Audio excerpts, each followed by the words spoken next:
Hei,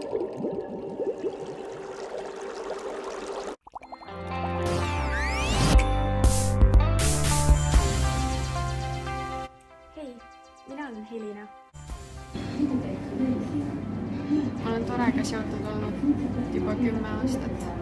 Praegu ma istun siin tegelikult tore pleedi sees ja mul on hea soe.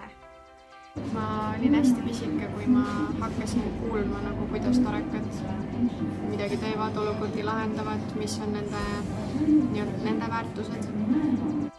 Ja ma ei mäleta, kuidas ma tol ajal mõtlesin või käitusin. Ja ma olen kasvanud üles just tore sees. Aga praegu võin ma päris kindlalt arvata, et tore on muutnud seda, kuidas ma inimesi mõistan, kuidas ma neid märkan. Ja päriselt aru saama inimestest. Ja tänu torele ma oskan aidata, ma oskan kuulata, ma oskan olemas olla. Ma oskan ennast panna teiste olukorda, empaatia, kõik see on mitu korda tugevam. Kindlasti olen ma ka julgem tänu torele ja julgem just torekate endiga. Et tore puhul just need ülesanded, mida me toreringis tegime, siis on aidanud päris elus ka reaalselt olukordade lahendamisel. Sest ma tunnen, et torekad mõistavad üksteist.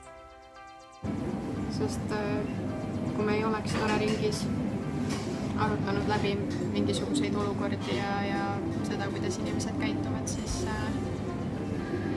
ma arvan, et oleks palju raskem päris elus ka hakkama saada. Sest meil kõigil on sarnased väärtused ja tänu torele kuidagi ühine mõttemaailm. Ja ma ütleks, et tore on minu jaoks elustiil. Alati peale suvekooli ma tunnen, et ma oleks olnud sõpradega koos ja torekad on mulle sõbrad, keda ma olen terve elu tundnud. Kuigi ma näen neid paar korda aastas. Ja mul on nendega olla soe, hea soe nagu praegu selle pleedi sees. Et see on see, mis toob mind tore juurde alati tagasi. See igatsus nende inimeste vastu.